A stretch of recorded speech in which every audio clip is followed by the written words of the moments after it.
बात यह है कि मैं जितने भी मेरे पास लॉयर आते हैं, मैं उनको कहता हूँ भैया खाना बनाना सीख लो, क्योंकि फ्यूचर में आपकी शादी के बाद वाइफ पे डिपेंड नहीं कर सकते। वो कहेगी मैंने आज बनाया था, कल तू बना भैया। बिल्कुल तो सर। या मैं ब्रेकफास्ट बनाऊंगी, तू लंच बना, मैं डिनर करूंगा। तो खाना बनाना सीख लो। और हालत ऐसी होगी कि लड़कियों को भी नहीं आता बनाना, तो शादी के बाद फिर आपको एक नौकर भी रखना पड़ेगा, खर्चे बढ़ेंगे। तो आप ही सीख लो, तो वो भी सीख लेगी वाइफ आपकी। रिवर्स हो गया।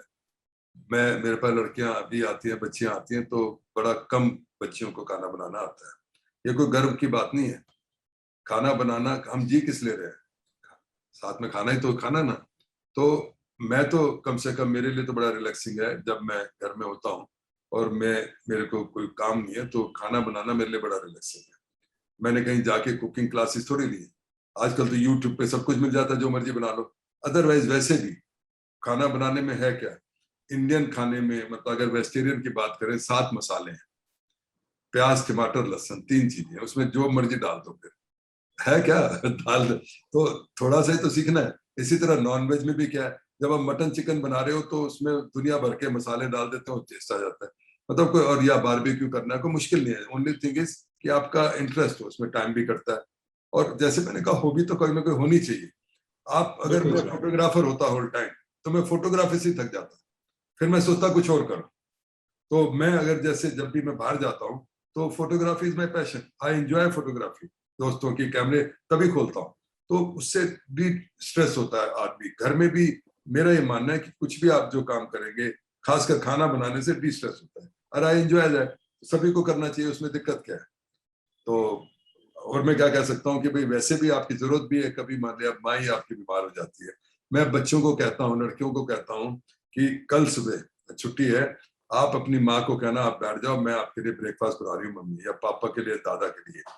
उनको चाहे स्वाद लगे ना लगे, इतनी तारीफ करेंगे कि आप अंदाजा नहीं लगा सकते। आशीष करेंगे आप, आपको भी अच्छा लगेगा। और पर आदत क्या हो गई, जो पैम्पर्ड चाइल्ड इतने हैं कि अपने बर्तन भी उठा के नहीं रखते, और वहीं पड़ा हुआ तो आवाज लगाएंगे नौकर को, पानी दे, ये दे। तो लॉयर होकर, देखिए मैं एक और बात करता हूँ, लॉयर से एक्सपेक्टेशंस बहुत ज्यादा है सभी, और होनी भी चाहिए। वो एक्सपेक्टेशन सिर्फ कोर्ट में नहीं है कि हम वकालत करें, वो expectation as a human being भी है। अब मैं हमेशा कहता हूँ, कॉन्स्टिट्यूशन में एक ही अधिकार पूरे हर उसको, ह्यूमन बीइंग को दिया है, कि he can have a lawyer of his choice.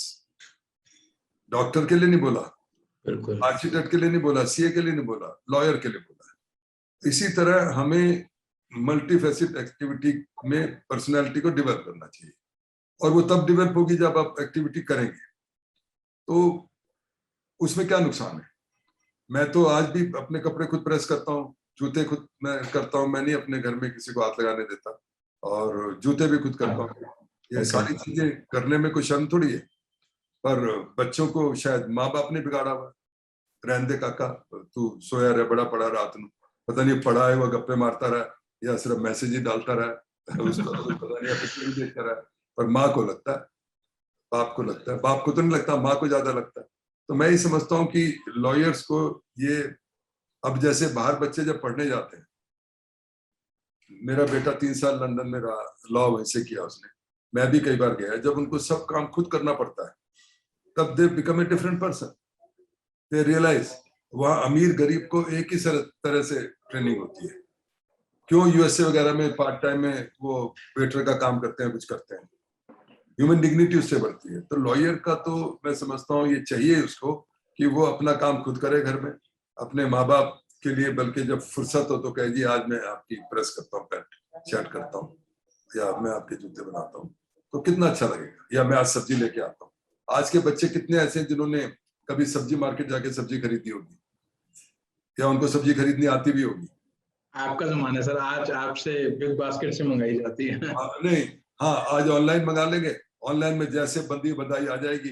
वो आप सब्जी जब खुद खरीदने जाते हैं, उसकी फील ही और होती है। तो और उसके बाद कितना इंटरेक्शन आपने आम आदमी से किया होगा।